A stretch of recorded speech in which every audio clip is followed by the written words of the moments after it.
My name isn't really important, but for now, I'll go by Monty. A little backstory, I grew up in a small town just outside of Hartford, Connecticut. Real nice place where everyone knew everyone, you never locked your doors, had a real charm to it. Nicest bunch of folks you could ever meet, really. We were all one big family. So this all happened in 2005. I was 10 at the time and my friends Adam, Timmy and Jared were out trick-or-treating. We were, in all honesty, a bunch of little ornery shits. We weren't malicious in any way, we just liked to pull pranks here and there. Like the time we broke into old Mr. Harrison's chicken coop and replaced his eggs with Cadbury cream eggs. We left the real eggs in a basket outside the coop, so he didn't mind much in the end. Had a hell of a time cleaning the chocolate out of his hen's feathers, though. So anyway, that Halloween, we decided we would bring big pillowcases to use as our sacks. Since we knew the whole town, we were allowed out until midnight so long as we made it right on the dot and not a second later. We were all about the same age. Adam was the oldest of us at 12 and Jared was the youngest at 9. So when we heard we had almost 6 hours of time to get as much candy as we could, we were ecstatic. In our young minds, having all that time and all that space meant we would be rolling in candy for the rest of our lives. So we went out, all dressed up in homemade Avengers outfits, and got to work. It hit 11 way faster than we thought it would, and by that time we were each lugging around about 20 pounds of candy each. We had a lot of old couples and not many kids. Most of the other children were in their mid or late teens and saw Halloween more as an excuse to get shit-faced and have kinky costume sex at parties. Soon enough, it was 11:40 and I knew I had to get going soon. As I turned to tell everyone I was heading home, I saw the car.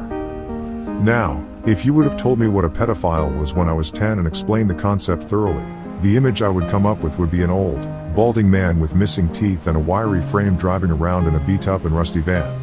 That wasn't at all what the man who introduced himself as Reggie Smith looked like at all. Handsome was one word you could use. He had a thick head of dark blonde hair, a slightly muscular frame, and a smile so white and perfect you could see it shining in the blackest of nights. And that's exactly what he did when he greeted us. "Hey there, kids," he called out. "It's getting pretty late, you should be heading home."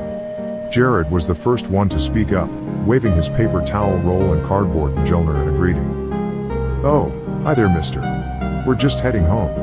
Jared pointed to the sack he held in his other hand. "Look at all the candy we got." Reggie smiled that fucking smile of his, and chuckled. "That sure is a lot. Say, you kids want some more? I think I've got some. Here they are." After rummaging around for a bit, he pulled 4 king-size Snickers bars from what I can only assume was a black medical bag he had sitting in his front passenger seat.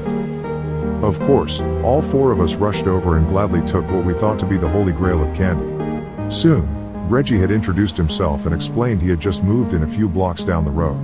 Somehow, I picked up that something seemed off about him, to say the least. The first red flag came when he invited us back to his place. "I've got a bunch of candy bars just sitting in a bag on my porch if you want to come get some real quick," he had said.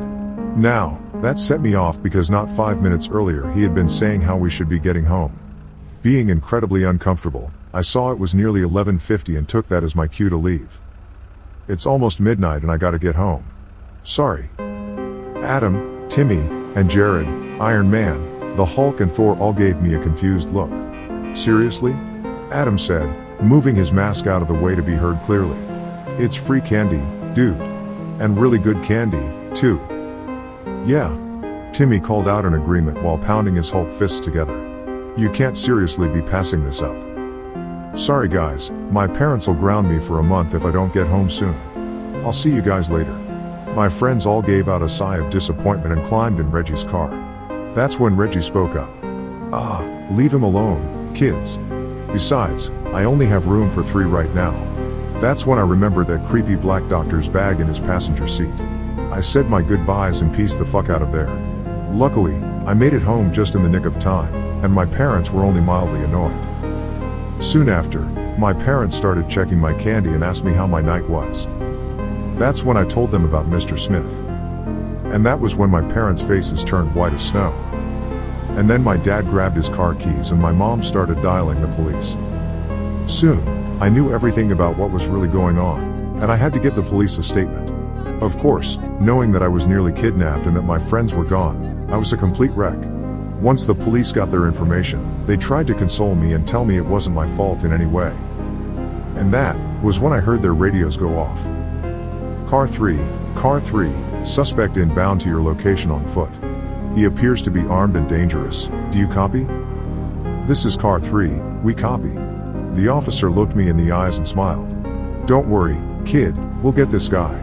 He turned to his partner. Stevens, stay with the kid, I'm going to cut this son of a bitch off before he can get away. The other officer, Stevens, he was an absolute saint. When all this was going down, he did his damnedest to keep me calm. Stayed with us that night for security, and for that, I'm eternally grateful. The next morning, my dad came home exhausted and peeled off his dirty size 12s before crashing in his favorite chair. He and the other men of the neighborhood went out looking for Mr. Smith. They cornered him in one of the old abandoned manor houses and he wound up shooting himself to avoid capture. That's the only consolation I get, knowing that if there's a hell, that fucker is rotting there. Now you're probably wondering what happened to Adam, Timmy, and Jared. Well, I'm pretty sure you could guess already, but yeah, they're all dead. Jared survived Mr. Smith, but 3 years later he put a 12-gauge slug through the roof of his mouth. The things he told me about that night, what he, Adam and Timmy went through, they'll haunt me till the day I die. A couple of you more morbid fucks out there probably want some of the details, out of some dark curiosity. Well, I may as well tell you the worst thing Jared told me they went through before that fucking monster cut Adam and Timmy up like animals. Once he was done using them, he took out his little black bag and started experimenting. Did you know that the human heart can beat for a solid 3 or 5 minutes after being removed from the body? Not like you would see in the movies, but atrial and ventricular fibrillations continue for quite a bit after removal? Oh, you didn't? Of course, you didn't, and neither did Adam. But he found out 30 minutes after meeting Mr. Smith. I bet you also didn't know that the lungs cannot function if they are exposed to open air. Or maybe you did, but Timmy sure as fuck didn't. And he definitely didn't deserve to go out like that. I'm 23 now, and after years of therapy and support, I have a beautiful wife and a child on the way. Once my little Teresa's born, I'm not going to let her out of my sight for a second, let alone let her go trick-or-treating. I refuse to let anything remotely like that happen to my little girl, so I'll just buy her a big bag of candy every year to keep her happy. There is one thing that continues to bother me, though. Before he killed himself, Jared said Mr. Smith didn't have a gun on him. Never had one, in fact. He did have several scalpels and medical instruments, but no firearm of any kind. The autopsy report showed Mr. Smith died after receiving a single .45 round to the side of the head, from where he shot himself it seems. What that doesn't explain is why Mr. Smith's autopsy also turned up several ruptured organs and fractures consistent with what would happen if a size 12 combat boot were to have repeatedly stomped his chest, neck and pelvis, and why nobody outside of our little town knows about what happened that Halloween night. I guess some questions are better off unanswered.